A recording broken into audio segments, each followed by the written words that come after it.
Good morning, everybody. Today is Friday, May 8, 2026. And I know I skipped a day yesterday because we had a very busy day, but I'm going to be reading today 2 chapters from the Bible.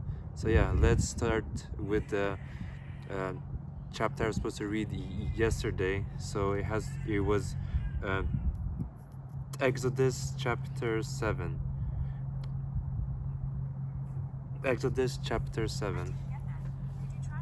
Oops, okay. Aaron's staff becomes a serpent.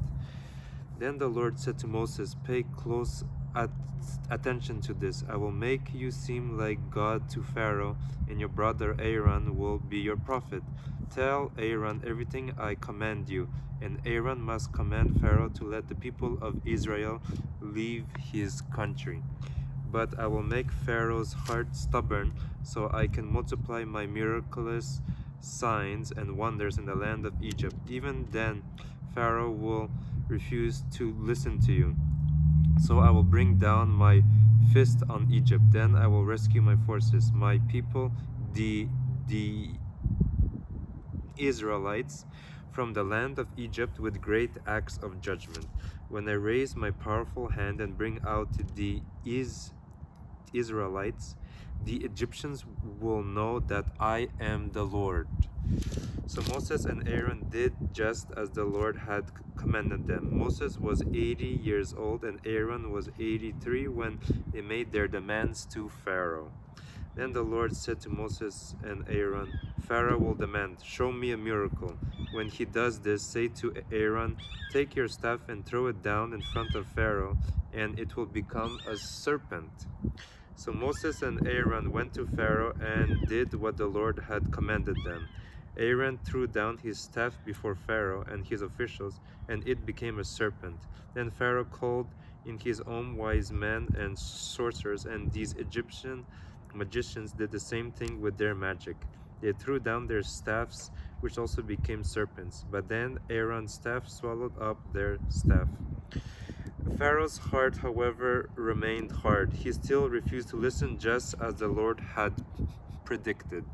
A plague of blood. Then the Lord said to Moses, "Pharaoh's heart is stubborn, and he still refuses to let the people go. So go to Pharaoh in the morning as he goes down to the river. Stand on the bank of the Nile and meet him there.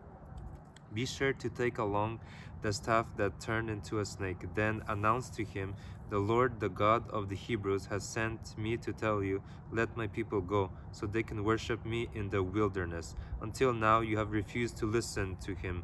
So this is what the Lord says, I will show you that I am the Lord. Look, I will strike the water of the Nile with this staff in my hand, and the river will turn to blood. The fish in it will die, and the river will stink. The Egyptians will not be able to drink any water from the Nile.' Then the Lord said to Moses, 'Tell Aaron, take your staff and raise your hand over the waters of Egypt, all its rivers, canals, ponds, and all the reservoirs. Turn all the water to blood. Everyone in Egypt, the water will turn to blood, even the water stored in wooden bowls and stone pots.' So Moses and Aaron did just as the Lord commanded them. As Pharaoh and all of his officials watched, Aaron raised his staff and struck the water of the Nile.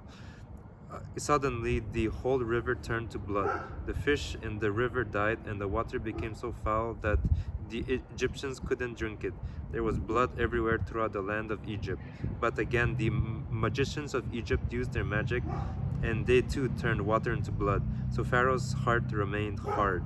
He refused to listen to Moses and Aaron, just as the Lord had predicted. Pharaoh's heart returned to his palace and put the whole thing out of his mind. Then all the Egyptians dug along the riverbank to find drinking water, for they couldn't drink the water from the Nile. 7 days passed from the time the Lord struck the Nile. Okay, guys, that's all for the reading of the scriptures. Exodus chapter 7, and we'll be continuing on a bit later with Exodus chapter 8. See you guys later. Bye bye.